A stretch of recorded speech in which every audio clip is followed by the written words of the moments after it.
Por favor, comienzo la grabación. Muy buenos días. La Facultad de Enfermería de la Universidad de Antioquia les da la bienvenida a la reunión académica de Enfermería RAE, un espacio para compartir diferentes reflexiones y el análisis para el avance en el desarrollo académico y humano de la enfermería. Hoy, 14 de septiembre, nos acompaña el doctor Robinson Cuadros con el tema Conversemos sobre la política pública de envejecimiento y vejez. El doctor Robinson es médico y cirujano de la Universidad del Rosario, especialista en geriatría de la Universidad Nacional de Colombia, es expresidente de la Asociación Colombiana de Gerontología y Geriatría y recientemente fue nombrado como presidente del Comité Latinoamericano y del Caribe de la Asociación Internacional de Gerontología y Geriatría. Es profesor universitario, integrante del Consejo Académico de la Universidad para Mayores de España, consultor y asesor internacional en derechos humanos y políticas públicas en envejecimiento y vejez, y líder de la ruta sociosanitaria de personas mayores en CAFAM. Esta RAE, esta reunión, no se edita por implicaciones éticas y para ser fieles a las ideas del expositor. Si usted tiene alguna pregunta o comentario, cómo hacer una conversación, están habilitados entonces todos los medios para que usted pueda hacerlo, igualmente el chat habilitado. Igualmente estamos grabando esta reunión y posteriormente será compartida por medios universitarios. Doctor Robinson, muchísimas gracias por acompañarnos en esta mañana y toda nuestra atención. Bienvenida. No, muchas gracias a la Universidad de Antioquia, a la Facultad de Enfermería por tocar estos temas que nos competen a todos, ¿no? Hablar de envejecimiento y vejez, perspectiva de curso de vida, pues nos obliga a establecer pautas de trabajo en conjunto desde nuestras facultades, desde nuestras profesiones, pero también desde la interacción con otros profesionales que permitan generar precisamente estas nuevas miradas ante los cambios y las transformaciones demográficas que tiene nuestro país.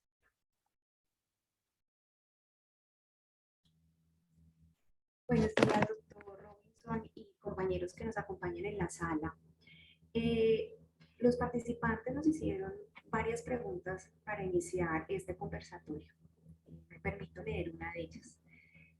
Doctor, ¿cuál sería esa estrategia viable en los entes territoriales para implementar ofertas en el tema de educación para las personas mayores? Bueno, es una excelente pregunta. Mira que dentro del marco de la política nacional se pone sobre la mesa precisamente la necesidad de fortalecer procesos educativos a todo nivel, ¿sí? Desde la básica primaria hasta el doctorado, enfocado precisamente en personas mayores.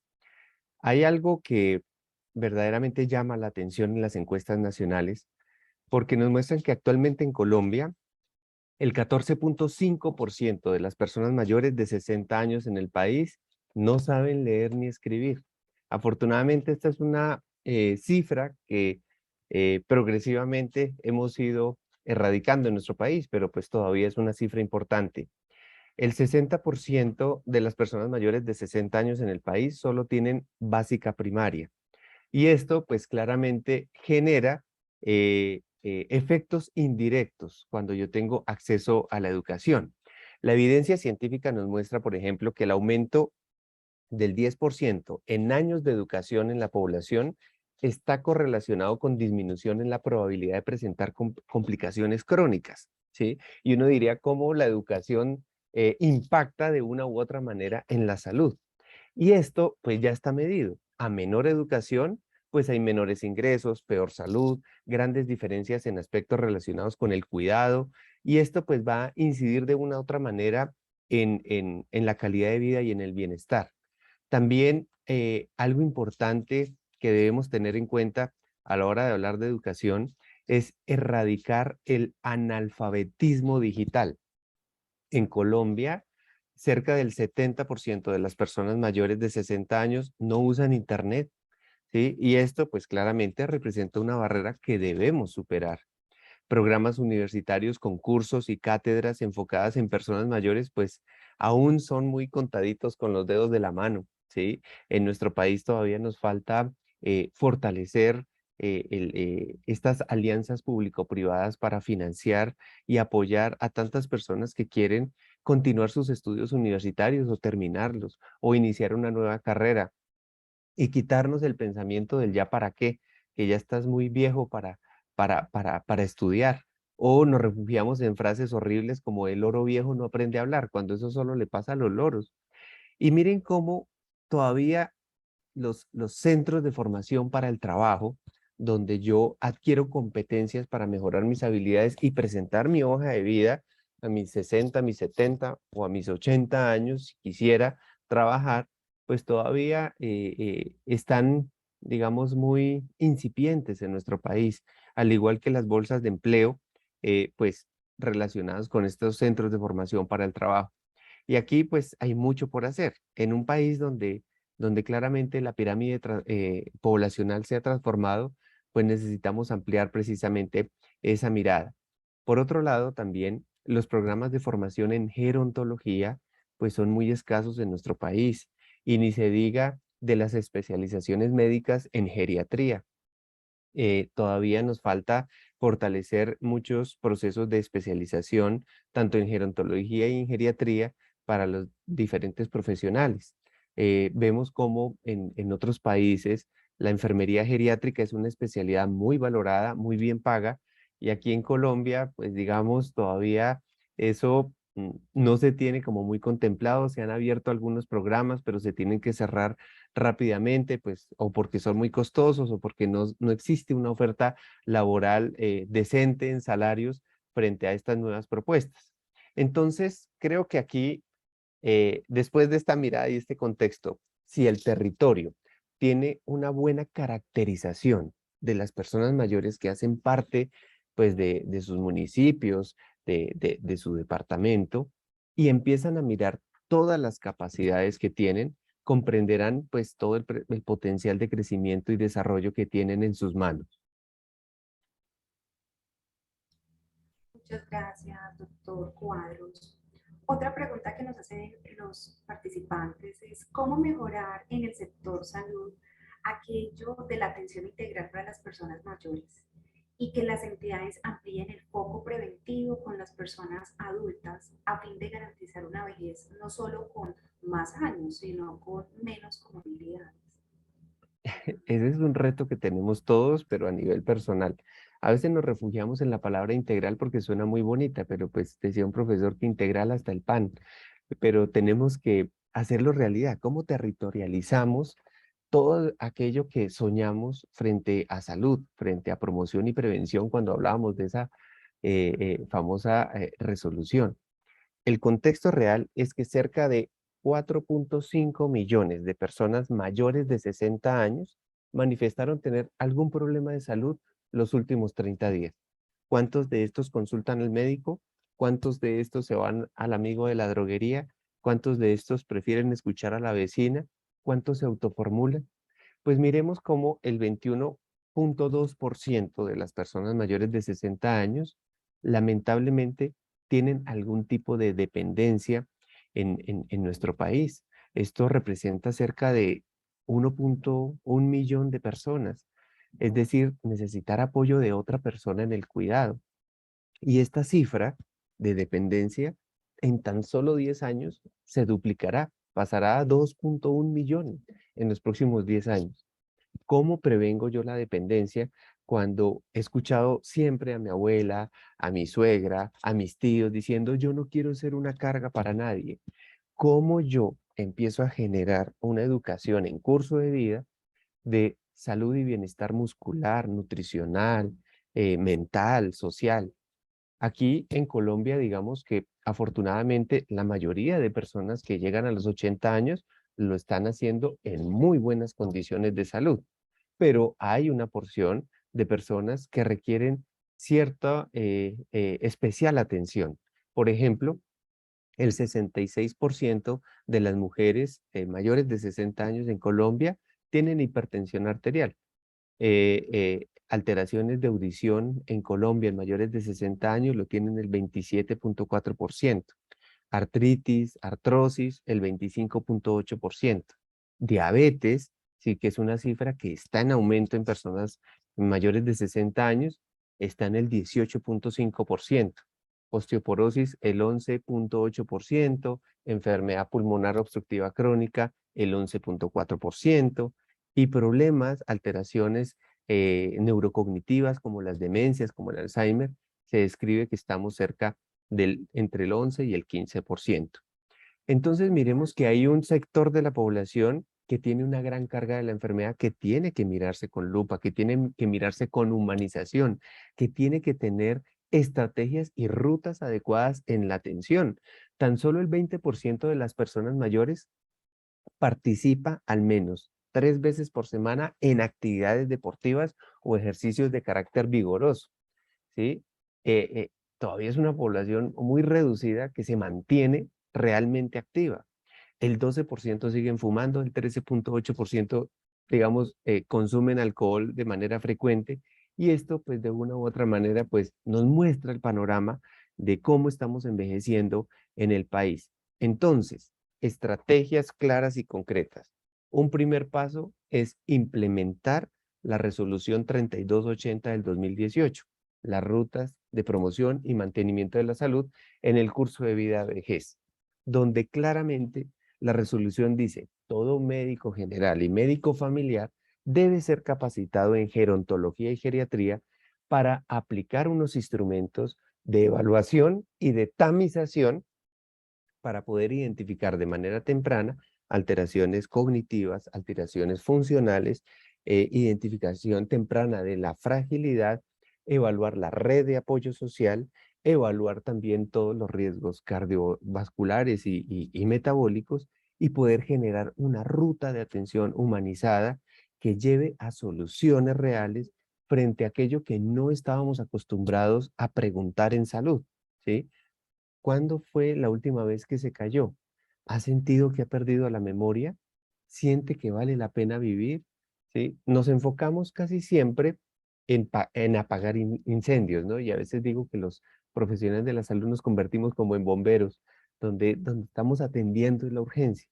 Pero esta resolución, digamos que es un poco idealista porque eh, hay que aplicar muchísimos instrumentos en un corto periodo de tiempo, pero que, digamos, de una u otra manera nos da una ruta de mirar qué podemos evaluar cuando hablamos de salud en personas mayores. Pues creo que este sería el primer paso. Un segundo paso es comprender que una buena ciclovía, un parque seguro, aceras o andenes en buen estado, también generan un impacto en salud. Yo siempre he dicho que los centros de salud son centros de atención de la enfermedad. Un verdadero centro de salud es una ciudad amigable con todas las edades. Un verdadero centro de salud es un restaurante, un hotel, un parque, una comunidad amigable con la vejez. Entonces, creo que es una invitación a normalizar la vejez, hablar de la vejez en educación básica, en educación secundaria, en todos los programas universitarios, pues nos van a ayudar a ampliar precisamente esa mirada frente a este nuevo fenómeno social llamado la revolución de la longevidad. Doctor Robinson, muchas gracias. ¿Usted cómo ve la situación pensional de los adultos mayores en Colombia? Bueno, digamos que esa es una gran brecha que tenemos en nuestro país. Cuando nos comparamos con casi todos los países del mundo, es el punto, pues, más bajo que tenemos en calidad de vida en vejez. Tan solo el 25% de las personas mayores de 60 años pues tienen una pensión. Pero una cosa es tener una pensión y otra cosa es gozar de una pensión, ¿sí? Las personas mayores que hoy reciben pensión, la mayoría la utilizan para sostener a sus familias, no para disfrutarla, así como pues nos venden el ideal, ¿no? De que cómo se va a gozar su platica en la pensión. Y ahí pues hablamos de una solidaridad intergeneracional, pero en una sola vía, de las personas mayores hacia las generaciones jóvenes. Aquí el reto es cómo las personas jóvenes generan esa solidaridad intergeneracional hacia las personas mayores.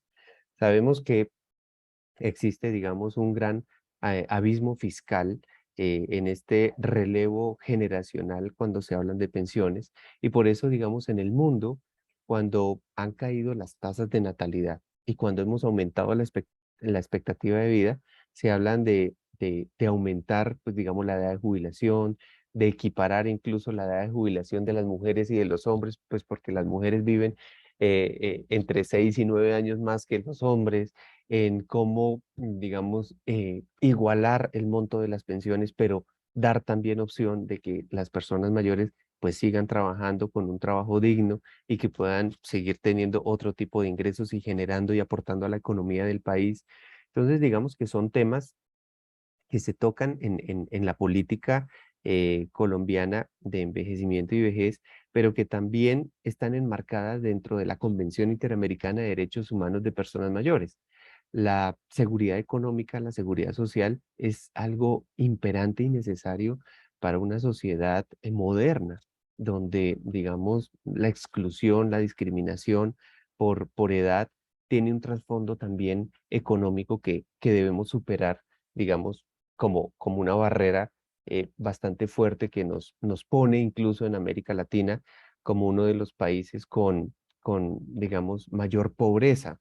Esto, digamos que nos muestra cómo, por ejemplo, mm, la pandemia nos mostró que Colombia fue el tercer país de la región después de Perú y Brasil con el mayor número de muertes, lo cual muestra un sistema de salud con recursos paupérrimos, inequitativo y desigual. Además de las grandes brechas sociales de pobreza monetaria en personas mayores, las tasas de desempleo, ¿sí?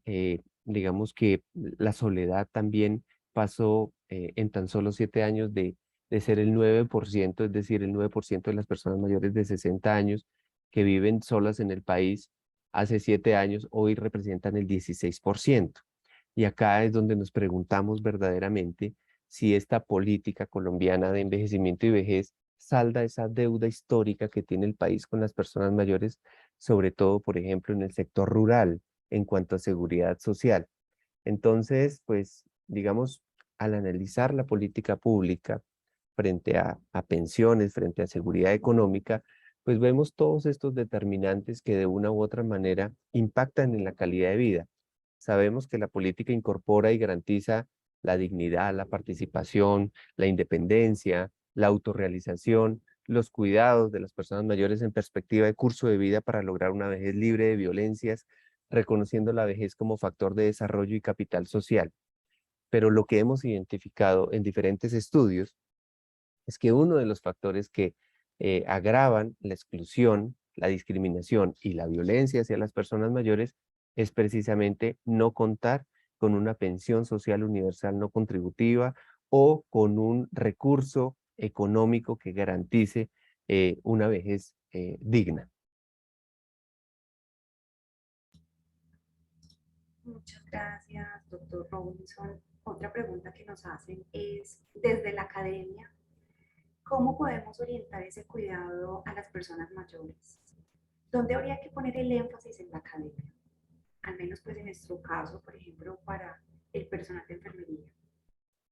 Bueno, yo creo que aquí hay muchas líneas para trabajar. A veces cuando en la universidad o en el colegio nos hablan de políticas públicas, pues lo primero que se nos viene a la cabeza es, uy, qué tema tan aburrido, ¿no? Esto es una materia de costura, qué jartera aprenderse por allá unos números, unas resoluciones, unos decretos, y uno, digamos, tiene el error de preguntarse qué son las políticas públicas, sin preguntarse para qué son las políticas públicas, cómo sirven de instrumento para dar cumplimiento a la Convención Interamericana de Derechos Humanos de Personas Mayores, en este caso en particular, y establecer los mecanismos de vigilancia y control frente a las obligaciones del Estado. Y ahí es donde uno dice, ¿cómo armonizo lo que estoy haciendo desde la academia con una normatividad o un planteamiento nacional? En geriatría, por ejemplo, que nos encanta evaluar la velocidad de la marcha como predictor de discapacidad, de fragilidad en personas mayores, como cuando yo mido la velocidad de la marcha de una persona, lo correlaciono con lo que está pasando en la ciudad. Aquí, por ejemplo, en Bogotá, la segunda causa de muerte en personas mayores son los accidentes de tránsito en calidad de peatón. Y les angustia cruzar una calle cuando un semáforo empieza a titilar o tiene un sonido o tiene, digamos, un temporizador. Y ahí vienen, digamos, las caídas, vienen los accidentes. Entonces, mira cómo lo que yo estoy haciendo desde la academia, ¿sí? Me puede ayudar a transformar políticas públicas en cuánto dura un cuánto debería durar un semáforo en mi territorio de acuerdo a la velocidad de la marcha que tiene mi población. Es decir, cómo todo lo que yo estoy investigando, estoy evaluando, estoy revisando con mis estudiantes, se puede transformar en política pública, se puede transformar y armonizar con un plan de gobierno, pero que claramente trascienda una alcaldía, que trascienda una gobernación, porque a veces salen proyectos muy lindos, pero cuando sale el político de turno, pues se acaba el proyecto y esto es lo que precisamente debemos evitar. El otro llamado que yo hago de manera crítica constructiva es que encontramos unos proyectos de investigación, unas tesis de grado en envejecimiento, en robótica, en domótica, en ingeniería, en arquitectura, en economía, en la misma medicina, en enfermería, maravillosos, unas experiencias fantásticas, pero que a veces las hacemos solo por el requisito para graduarnos y quedan allá muy bien archivaditas en las bibliotecas de las universidades. ¿Quién nos ayuda a rescatar todas esas ideas, todo ese potencial para buscar financiamiento desde alianzas público-privadas y que se puedan continuar a través de estos semilleros de investigación en envejecimiento y vejez, proyectos que den continuidad a todas estas ideas que, pues digamos, han generado y han sido parte de, de, de, de, de tesis, de proyectos de grado? Entonces, creo que hay mucho que hacer desde la academia cuando hablamos de envejecimiento y vejez. A mí me da mucha tristeza cuando veo cátedras de vejez dentro del área de la salud y donde nos acostumbran solo a la arquitectura del cuidado, ¿sí? Donde nos venden la vejez solo como enfermedad y donde nos acostumbran a ver solo las necesidades de las personas mayores y no sus capacidades. No nos enseñan a trabajar en equipo con las personas mayores. Entonces nos acostumbramos a hablar de que yo trabajo por las personas mayores, pero sin las personas mayores, y eso no tiene sentido. Cuando yo interrelaciono con ellas, cuando yo hablo con las personas mayores, cuando yo descubro sus capacidades, pues me enriquezco y sé verdaderamente qué es lo que necesitan en el contexto real en el que están viviendo. Mira, por ejemplo, todo lo que nos falta conocer como país y como escuelas de formación frente al envejecimiento de comunidades indígenas, de comunidades LGTBI, de comunidades que viven, digamos, privadas de su libertad, de población migrante, de habitantes de calle. Este famoso enfoque diferencial que a veces suena tan bonito, pero que no lo llevamos a la práctica en el contexto académico y de investigación, pues creo que hay también una deuda por saldar desde la academia. Entonces, pues son muchas las aristas que podemos intervenir desde nuestras facultades y cómo empezamos también a permear otras facultades, ¿no? Cómo, digamos, una facultad de enfermería empieza a trabajar de la mano con una facultad de química farmacéutica, con una facultad de arquitectura, ¿sí? Para hablar de ambientes saludables, ¿sí? Y arquitectura sanadora, cómo empezamos a interactuar con otras miradas que en definitiva pues nos enriquecen y nos hacen vivir en una mejor sociedad.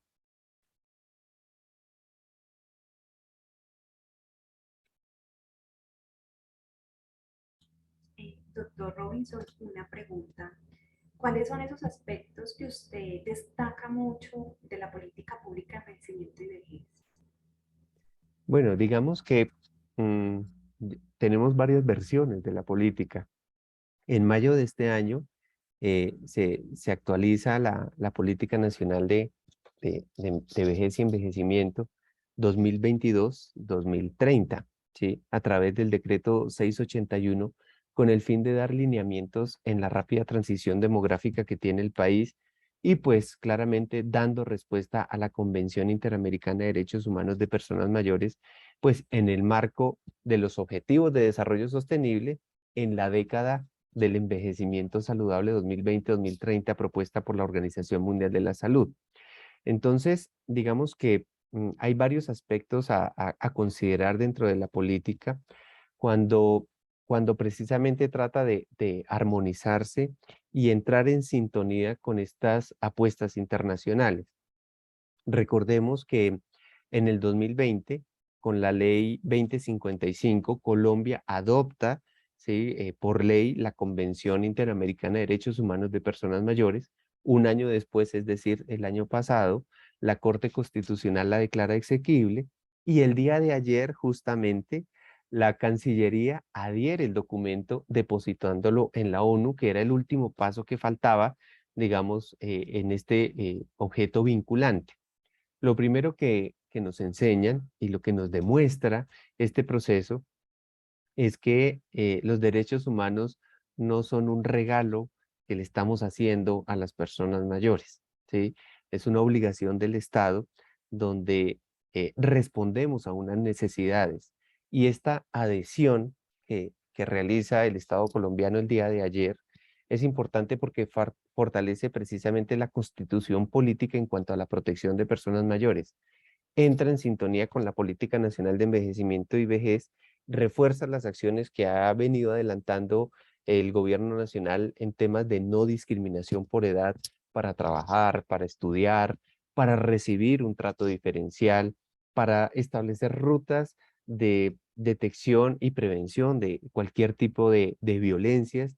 Y algo, digamos, muy importante es el fortalecimiento y la articulación sociosanitaria, ¿sí? En un enfoque de atención centrada en la persona, el cuidado al cuidador, ¿sí? Bajo los principios de autonomía, independencia e igualdad, y claramente la no discriminación de las personas mayores. Entonces, digamos que en sintonía con las propuestas internacionales, nos obliga la política a cambiar nuestra mirada frente al envejecimiento y a la vejez, a ver a las personas mayores en su capacidad, en su potencialidad de desarrollo, de aporte al país. Nos obliga a adaptarnos a sus necesidades y a sus capacidades, no al contrario, a diseñar programas que verdaderamente respondan a una participación activa de las personas mayores en la sociedad. Y claramente todo esto dentro de un marco conceptual y jurídico y normativo que nos lleva a crear esta famosa idea de la Organización Mundial de la Salud de crear sociedad para todas las edades. Entonces creo que esta nueva política que tuvo algo importante, digamos, y que fue un hito a nivel de la historia de la política pública colombiana, es que, digamos, su lanzamiento se hizo desde Presidencia de la República. Lamentablemente, cuando hablamos de vejez, casi siempre todo se hace desde una oficina o va el viceministro, presenta y ya es un acto netamente como protocolario, pero esta vez digamos que estuvieron todos los ministerios presentes en el lanzamiento y esto pues ya digamos genera un mensaje, ¿no? Un mensaje de que las personas mayores y la política colombiana de envejecimiento y vejez pues son importantes, que debemos leerla, que debemos mirar el contexto en el que estamos, porque todos digamos estamos en este proceso de envejecimiento y por eso a partir de la política nace la necesidad de reactivar el Observatorio Nacional de Envejecimiento y Vejez.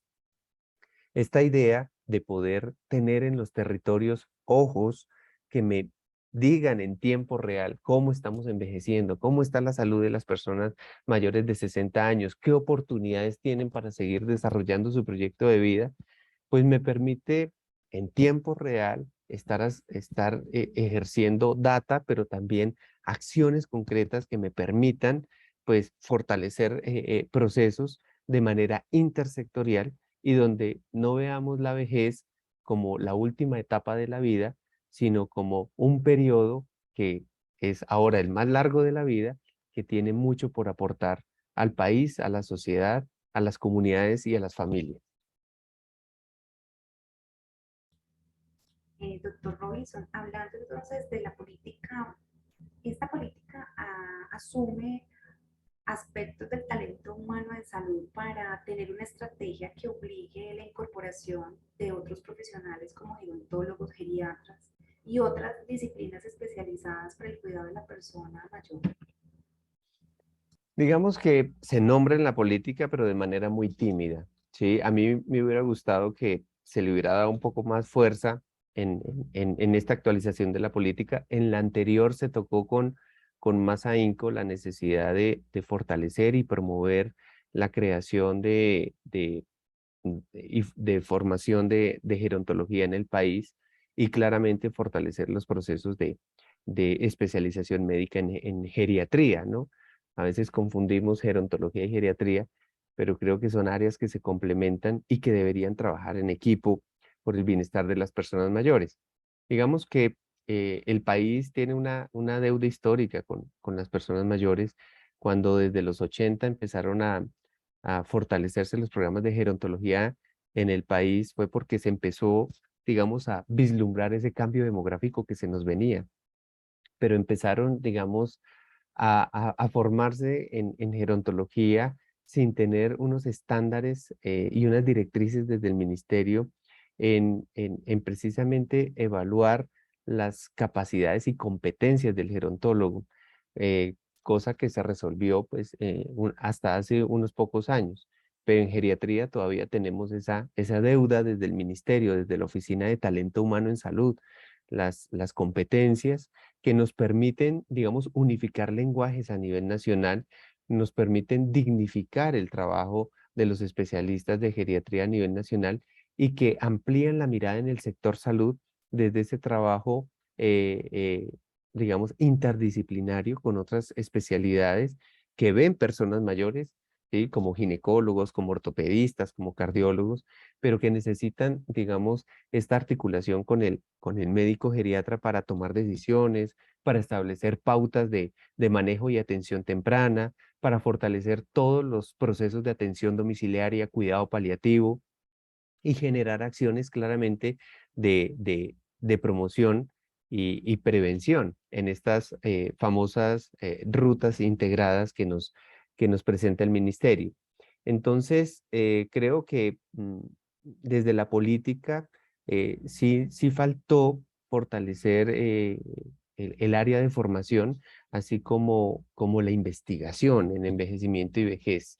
Creo que, digamos, crear y estimular la necesidad del médico geriatra en todos los niveles asistenciales es algo que tenemos que avanzar como país, porque cuando comparamos la cantidad de geriatras, de médicos geriatras que tiene Colombia por densidad de población mayor de 60 años frente a otros países de América Latina, pues estamos muy quedados.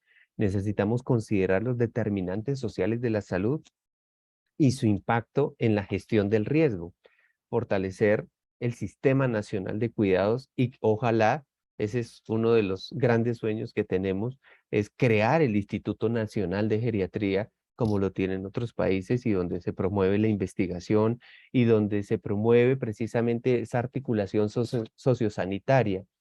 ¿Y por qué hago énfasis en esto? Mira que cada vez que hablamos de vejez, nos remiten a las oficinas de integración social, de desarrollo social. En el Ministerio de Salud, vejez está dentro de la Oficina de Promoción Social. Es decir, que desde lo social pareciera que tenemos más claro el tema de vejez, pero desde salud no. En las secretarías de salud no hay oficinas, directrices, equipos de trabajo en envejecimiento y vejez. Por eso, digamos, nos falta articular este concepto para generar acciones concretas que mejoren la calidad de vida de las personas mayores. Y claramente, pues contar con registros exactos en el número de centros día, centros de larga estancia que tiene el país, contar con un programa ampliado de inmunización en personas mayores, contar con protocolos, con directrices para evitar polifarmacia, para evitar sujeciones físicas o farmacológicas en personas mayores, articular las mismas terapias no farmacológicas, los saberes ancestrales, los saberes herbales de las personas mayores, pues con la medicina convencional en los diferentes ámbitos asistenciales. Y esto también hace parte de nuestra cultura y del respeto a nuestras tradiciones y claramente fortalecer los recursos económicos para promover nuevos grupos de investigación en vejez. Muchas gracias, doctor Robinson. Bueno, tenemos un nutrido auditorio. Si alguno de ustedes tiene alguna pregunta, siéntase en la libertad de abrir su audio y realizar la pregunta al doctor Robinson. También pueden escribirlo por el chat o levantar la mano en el icono de reacciones. Y mientras nuestros participantes pues formulan sus preguntas, nosotros, doctor, tenemos centros de larga estancia para personas mayores. ¿Qué condiciones recomendaría usted como básicas para que estos centros funcionen? Pues mira, tenemos algo muy complejo cuando hablamos de centros de larga estancia, ¿sí? Donde se incluyen claramente centros de bienestar, centros de protección, hogares geriátricos, hogares gerontológicos, viviendas asistidas, club seniors, villas gerontológicas, o sea, todo aquello que redunde en el cuidado de las personas mayores, digamos, día y noche, de manera prolongada, requiere, digamos, un modelo diferente en el país. Y esta es una deuda que desde hace ya 10 años se viene trabajando desde el Ministerio de Salud para poder generar unos estándares de habilitación, seguimiento y control de estos centros. Porque no es lo mismo tener un centro con 7 personas a uno con 150 personas, a tener a un centro con personas con una funcionalidad, digamos, independientes, a otros que, digamos, manejan dependencia severa, demencias de difícil manejo, cuidado paliativo. Entonces, ocurre en este momento un gran problema a la hora de generar este seguimiento y control en este tipo de instituciones, y es que se les exige dentro del modelo prácticamente que lleven un modelo, por decirlo así, de una entidad prestadora de salud o de una EAPB. Entonces, si yo le hago seguimiento a un modelo de cuidado frente a un modelo hospitalario, clínico, netamente médico, asistencial, pues estoy totalmente desfasado. Y ahí es donde necesitamos con urgencia que se fortalezcan las agremiaciones de centros de larga estancia, que permitan tener representatividad ante la toma de decisiones a nivel central, a nivel nacional y a nivel regional, que le hablen al oído en mesas técnicas a las secretarías de salud y a las secretarías de desarrollo social o de integración social sobre cuáles son los estándares mínimos para evaluar calidad y calidez en el servicio, porque a veces nos enfocamos solo desde lo sanitario, ¿no? Que tengan la pared lavable, que tengan la cocina de tal manera y el chute de basuras y la ruta de evacuación, pero los procesos de humanización, ¿sí? Los procesos de cuidado, de calidad de vida, ¿cómo los estamos evaluando? Y ahí es donde necesitamos que los actores principales pues tengan voz y voto en estas mesas técnicas para desarrollar estos procesos de la mejor manera. Hay muchos centros, sobre todo desde el ámbito de vista del cuidado dirigido por instituciones religiosas, que lo hacen de manera, digamos, muchas desinteresada y de manera adecuada. Muchas fundaciones que empezaron, digamos, a lo largo de la historia en una finca o en una casa y fueron adaptando todo para dar respuesta precisamente a lo que el Estado no da. Y llega ahora la Secretaría de Salud a exigirles que tumben este muro, que arreglen esto, como si eso no costara dinero. Entonces, ahí es donde tenemos que hacer un paréntesis, porque pues es muy fácil para un ente de seguimiento y control decir, yo le cierro su institución porque no cumple unos estándares de calidad sanitarios y salubristas como nos dice la norma, pero la norma, como les digo, está pensando es en una entidad prestadora de salud, no en un modelo de cuidado, y donde las instituciones o las fundaciones dicen, bueno, ¿y ustedes qué van a hacer con estas 300 personas que estoy atendiendo acá? ¿Sí? Y ahí es donde pues es muy fácil decirle, voy a cerrar la institución en lugar de hacer un acompañamiento, de ayudar a buscar financiación y recursos para las adaptaciones que requieren, para ayudar a fomentar y capacitar al personal que hace parte de este modelo de cuidado. Entonces creo que ahí también hay mucho, mucho por trabajar. Miren cómo, digamos, en estos centros de protección, donde pues, la mayoría atienden personas con una gran vulnerabilidad social, física o mental, pues a veces no llevamos los procesos adecuados ni de manera interna ni de manera externa, donde vemos estos lugares como lugares donde las personas van a vivir o algunos que son muy elegantes como jaulas de oro, ¿sí? Y así me lo han expresado muchas personas. ¿Cómo transformamos estos lenguajes desde la academia? ¿Cómo hacemos este acompañamiento cuando nos alejamos de la arquitectura del cuidado? Es decir, si yo como enfermero voy a rotar en un centro de protección, no es para aprender solo a cambiar un pañal o tender una cama, es para conocer los procesos fisiológicos, biológicos del envejecimiento y la vejez. Es cómo yo identifico reacciones adversas a medicamentos, cómo genero modelos de atención humanizada, diferencial, centrada en la persona, cómo abro las puertas de la institución para que la comunidad interactúe con las personas y las personas interactúen con el exterior y no se conviertan en guetos o en lugares aislados donde simplemente se ve como lugares de caridad. Aquí es donde tenemos que reivindicar el papel de las instituciones como esos pulmones solidarios de la humanidad, como lo dice bien el Papa Francisco, y donde veamos a estas personas mayores que están en un modelo especial de atención como nuestros hermanos y nuestras hermanas mayores. Muchas gracias, doctor Robinson. Una pregunta más. ¿Usted qué nos recomendaría para afrontar y para llevar ese proceso de envejecimiento que todos tenemos? Bueno, es una excelente pregunta porque cuando, cuando a mí como médico me preguntan, doctor, ¿será que yo ya estoy viejo? ¿Yo ya estoy vieja? Lo primero que nos lleva a pensar, y es una realidad, es que los que envejecen son los otros, ¿sí? No uno. Y nos pasa cuando nos encontramos con nuestros amigos de primaria que hace mucho tiempo no nos veíamos. Siempre envejecen los demás. Y cuando vemos nuestra vejez tan lejana, y cuando tenemos una sociedad que vende la vejez como enfermedad, pues nos va generando cierta angustia llegar a la vejez, ¿sí? Entonces me aparecieron unas canas, qué horrible, me las tengo que pintar, me estoy arrugando, ¿sí? Tengo que buscar una cremita que así pues sea publicidad engañosa, me la tengo que aplicar, valga lo que valga, para que no se me note. Y empezamos a generar un rechazo intrínseco hacia el proceso de envejecimiento.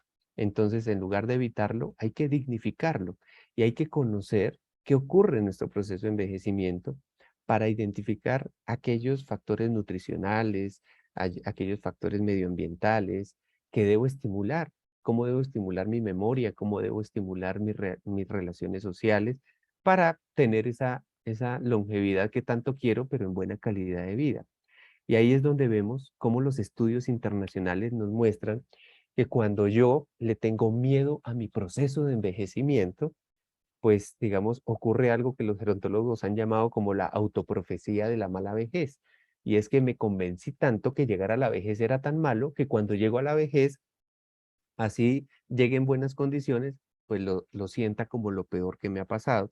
Y claramente predispone a mayor riesgo de caídas, fracturas, Alzheimer y demás. El solo hecho de tenerle miedo a la vejez. Entonces, la primera invitación es quitémonos el miedo a la vejez, ¿sí? Toda etapa de la vida tiene sus rosas y sus espinas. La mejor edad es la que tengo hoy, ¿sí? Y hoy me la disfruto tal cual como me la presenta y digamos, empezar a generar acciones que nos permitan ese ideal de construir un envejecimiento activo, donde yo no me sienta excluido, un envejecimiento saludable, donde yo me pueda valer por mí mismo y ser autónomo, tomar mis propias decisiones, y un envejecimiento digno, donde yo tenga una seguridad social y económica que me permita seguir desarrollando mis capacidades y mis potencialidades. Perfecto, entonces, sin miedos ante nuestra vejez. Doctor Robinson, otra pregunta. Usted ahora lo mencionaba y es que la pandemia nos afectó a todos, ¿cierto? Mucho más a las personas mayores. Entonces, ¿de qué manera la política pública respalda esta atención y cómo se concreta en la red de atención? Bueno, digamos que la pandemia develó una situación muy fuerte en personas mayores. Mira que por el afán de proteger a las personas mayores, lo que hicimos fue generar un lenguaje de miedo, terminamos encerrándolas y aislándolas socialmente y físicamente. Y esto pues hizo un gran daño a nivel emocional, a nivel cognitivo. Tenemos muchos trastornos del sueño.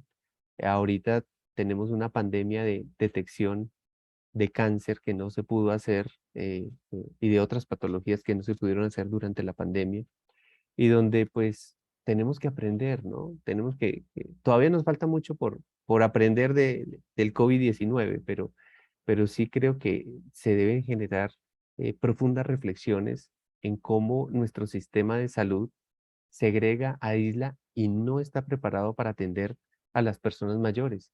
De hecho, escuchábamos debates muy fuertes sobre discriminación por edad a la hora de escoger la última cama en unidad de cuidado intensivo.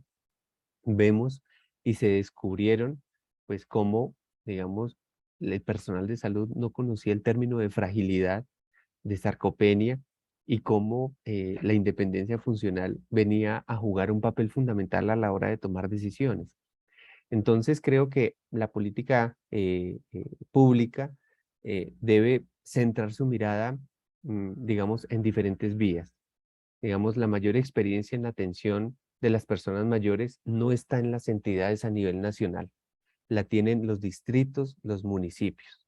A veces, y lo digo porque trabajé en el Ministerio de Salud, nos llegaban cartas de municipios, de departamentos, que por favor el ministerio diera línea, ¿sí? Pero creo que debe ser al revés. Desde las comunidades, desde las universidades, desde los grupos académicos, desde las entidades territoriales deben darle línea al ministerio, ¿sí? También hace falta apoyar la transformación de los enfoques asistencialistas por los de capacidades y autonomías. Tener en cuenta que las políticas públicas deben tener ojos de mujer, ¿sí?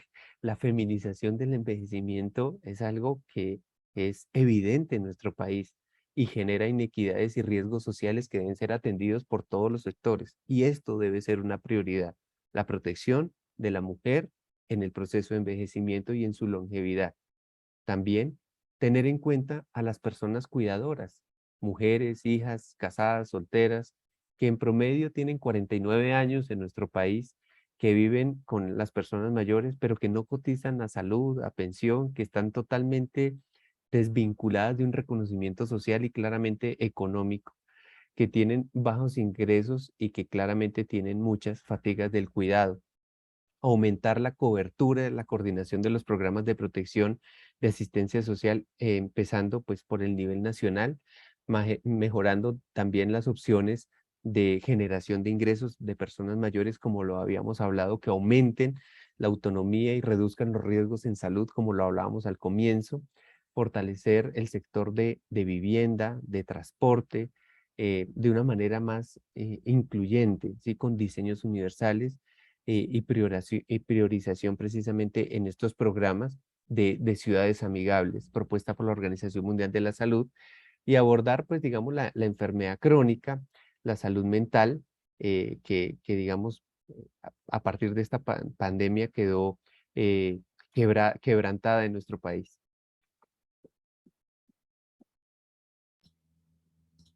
Muchas gracias, doctor Robinson. Bueno, en este momento estoy revisando el chat. Creo que ya no tenemos más preguntas. No sé si en el auditorio ¿Hay más preguntas? Luz Estela Varela tiene la palabra.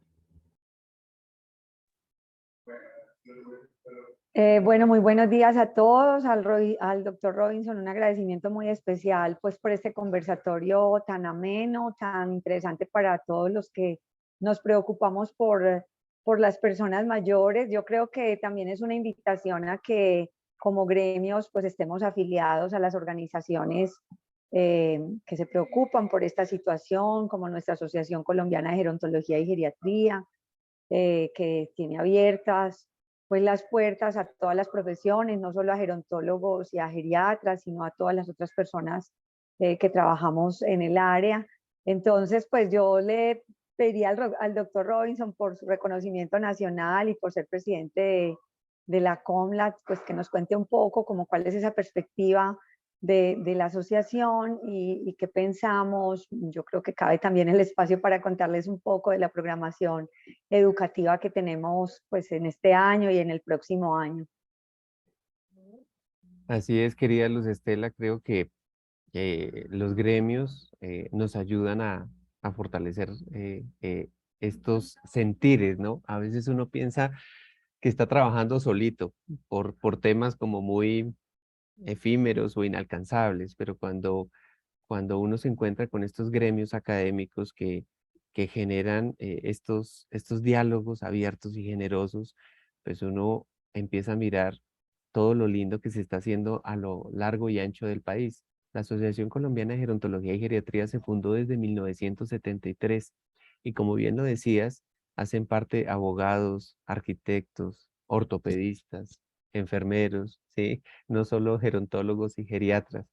Y aquí son bienvenidos todos los profesionales que les guste la academia, que les guste generar precisamente estos nuevos pensamientos dinámicos como la misma vejez frente a lo que está ocurriendo en Colombia y en el mundo. En estos últimos días de septiembre y el 1 de octubre, que es el Día Internacional de las Personas Mayores, haremos nuestro Congreso Nacional en Bogotá, en la ciudad de Bogotá, todos cordialmente invitados. En la página de la Asociación Colombiana de Gerontología y Geriatría pues van a encontrar toda la información, donde pues buscamos precisamente esa articulación entre lo público, lo privado, los tomadores de decisiones, cómo sensibilizamos a la sociedad en acciones que lleven a fortalecer precisamente estos ejes de vivir como se quiere en la vejez, vivir bien en la vejez, vivir sin humillaciones en la vejez y envejecer juntos y juntas, como bien lo dice la Política Pública Social de Envejecimiento y Vejez de Bogotá, que digamos son marcos conceptuales que me gusta tener en cuenta porque es escuchar a las personas mayores y trabajar de la mano con ellas. Desde el Comité Latinoamericano y del Caribe, que reúne pues precisamente a todas las sociedades y asociaciones de gerontología y geriatría de nuestra región, pues tenemos que dar precisamente ese parte de avances y de trabajo en conjunto ante África, Europa, mm, Asia y Norteamérica, en un diálogo conjunto de poder reunir todas aquellas voces que presentamos luego a Naciones Unidas, a la Organización Mundial de la Salud, a la CEPAL, y cómo nos convertimos, pues digamos, en voceros de las personas mayores, acompañando precisamente estos procesos. Entonces, como bien lo decía Luz Estela, pues los esperamos con los brazos abiertos para seguir trabajando en equipo, porque pues la vejez nos compete a todos y a todas. Bueno, doctor Robinson, entonces le agradecemos su participación en esta RAE en nombre de la Facultad de Enfermería de la Universidad de Antioquia. Esperamos contar con su participación en otros espacios y en otros eventos. Lo felicitamos por su trabajo, por ser líder en el cuidado de las personas mayores. Doctor, muchas gracias a todos los asistentes, muchas gracias por acompañarnos en esta mañana. Esta grabación quedará montada una vez se instale en la página de YouTube de la Facultad de Enfermería de la Universidad de Antioquia. Entonces, a todos un feliz día. Doctor Robinson, muchísimas gracias por acompañarnos. Un abrazo para todos. Muchas gracias. Feliz día para todos.